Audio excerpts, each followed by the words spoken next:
Good morning everyone. सो कैसे हैं आप सब। और आज बहुत ही एक अमेजिंग दिन है क्योंकि आज फिर एक मेरा टूर है, मेरा सफर है और जाकर बहुत सारे लोगों से मुलाकात करनी है।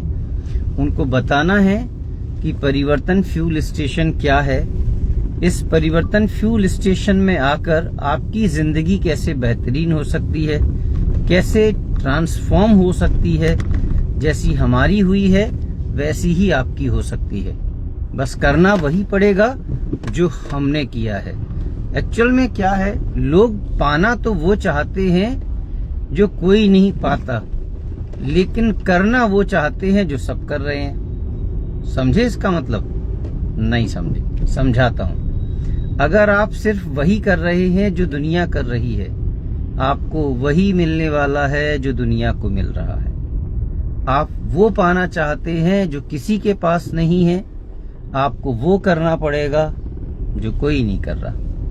सो कल की बात को कंटिन्यू करते हुए, कल मैं बता रहा था मेरे जीवन की उन घटनाओं के बारे में जो मेरे साथ घटित हुई।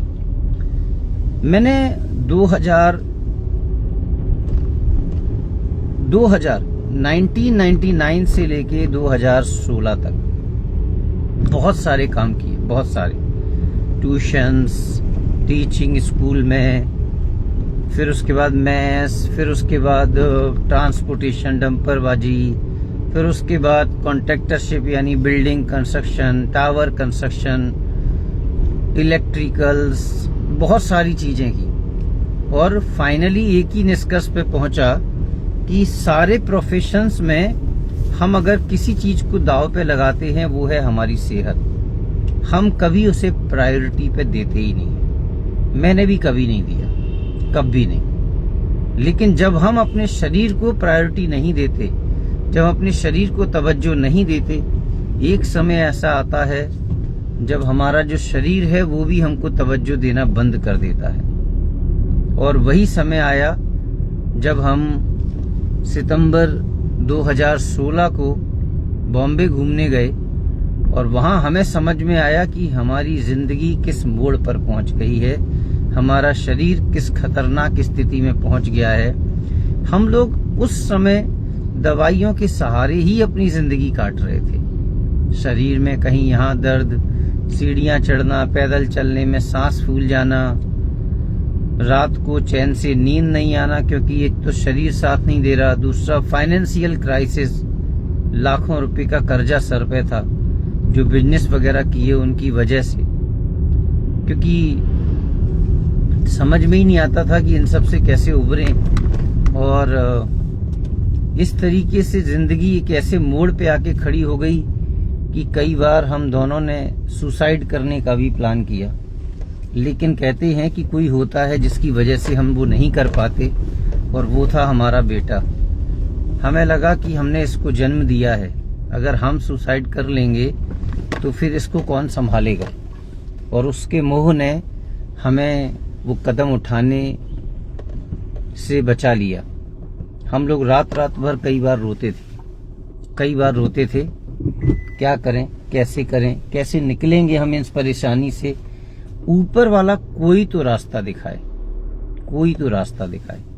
और जब हमने ऊपर वाले से रास्ता मांगना शुरू किया तो उसने हमें इस कम्युनिटी का रास्ता दिखाया और माध्यम बनाया हमारे भांजे को। हम जिंदगी भर उसका धन्यवाद देते नहीं भूलेंगे, जिंदगी भर। और फिर इस कम्युनिटी में आए, तकलीफों में थे, लेकिन फिर भी कुछ व्यवस्थाएं करनी पड़ती हैं, वो हमने की और शुरुआत की। और उसके बाद की कहानी बहुत अमेजिंग है। लेकिन क्या करूं, फिर समय हो गया क्योंकि मुझे जाना पड़ेगा और आप लोगों के साथ यही एक मेरा समय होता है जितना मैं दे पाता हूं। कल डेफिनेटली आपको अपनी 2016 के बाद की कहानी बताऊंगा।